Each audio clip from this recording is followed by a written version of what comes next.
The Young African Prophetess and the Old Witch. In the secluded, mist-shrouded village of Hamba, where the echoes of ancient trees seemed to whisper secrets, lived a young woman named Ayana. She was 22, with skin the color of midnight and eyes like deep, warm embers. Her hair, the thick, dark afro, framed a face that looked kind and innocent.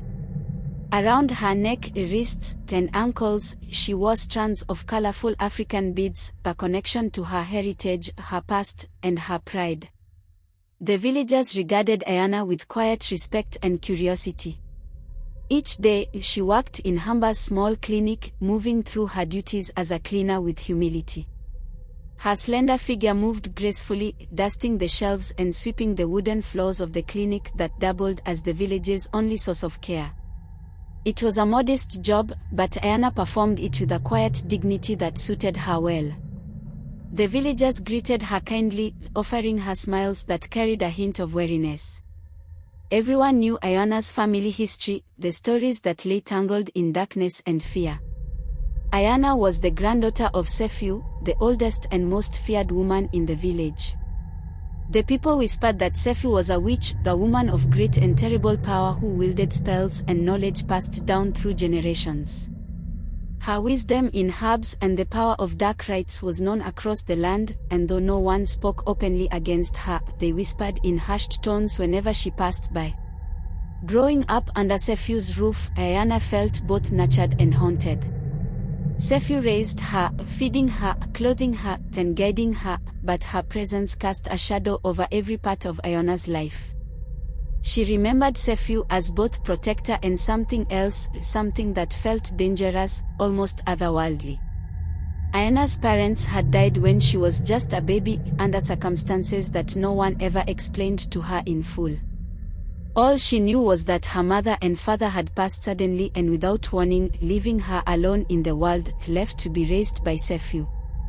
But Ayana had not grown up an ordinary girl. She was born with a rare gift, the gift that she never openly shared. She was a prophet, is someone who could see the future in flashes and visions, as if glimpsing reflections in a shattered mirror. This gift, however, was a burden, for it filled her nights with restless dreams and shadows she did not understand. Her visions often came with a sense of foreboding, and as they grew stronger, her nights became plagued with unsettling sights. One night, when the moon hung high and full over Hamba, Ayana's dreams grew darker than ever before. In her vision, she saw herself standing in the heart of the village, surrounded by fog. She could hear the soft chanting of voices, eerie and strange, echoing from the forest that bordered Hamba. She felt her heart race, her skin prickling with fear. Shadows moved within the fog, figures dancing, shifting, and whispering her name. Ayana. Ayana.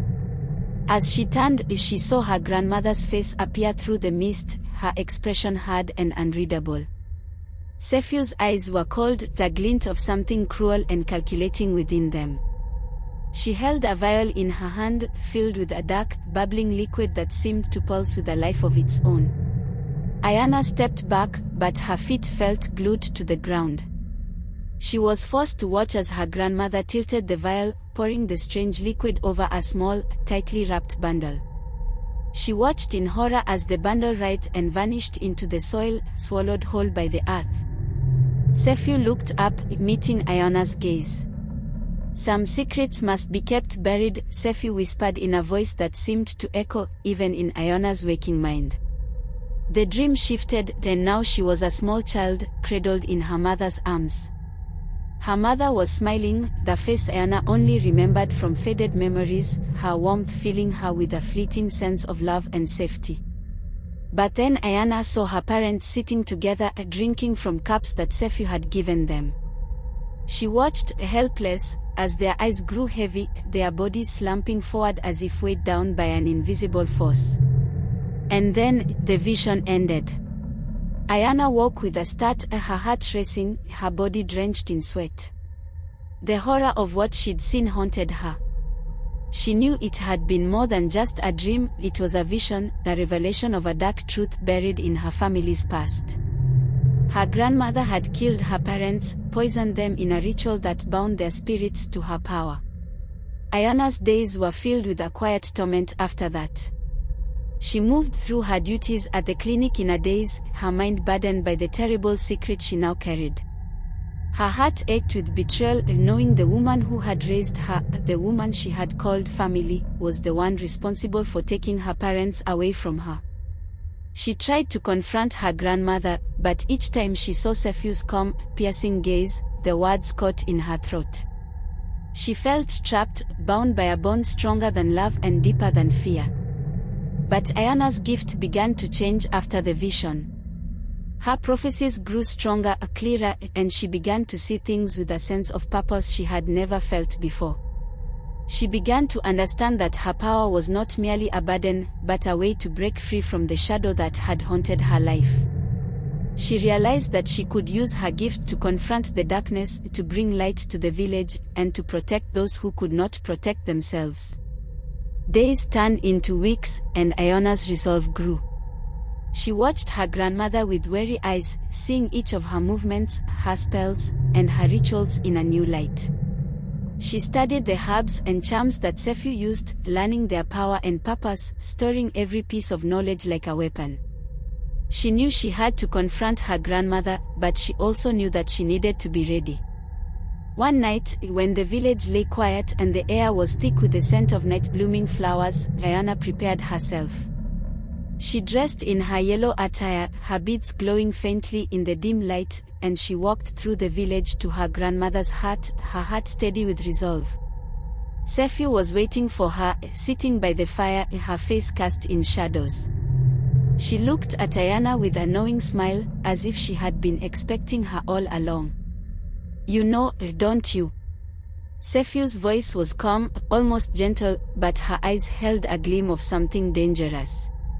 "Yes," Ayana replied, her voice firm. "I know what you did to my parents."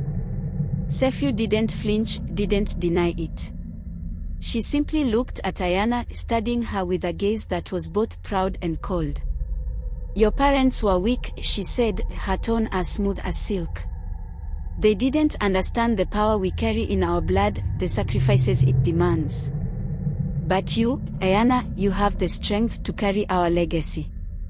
"I will carry no legacy of darkness," Ayana said, her voice trembling with both fear and fury. "I will not become like you." A flicker of anger crossed Sefu's face, and for the first time, Ayana saw her grandmother's power in its raw, terrifying form. Sefu rose, her shadow stretching across the room, her voice low and filled with menace. "Foolish child," she hissed. "You think you can defy me? I am the only family you have. Everything you are, everything you know, you owe to me." Ayana took a deep breath, summoning the courage she had been nurturing for so long.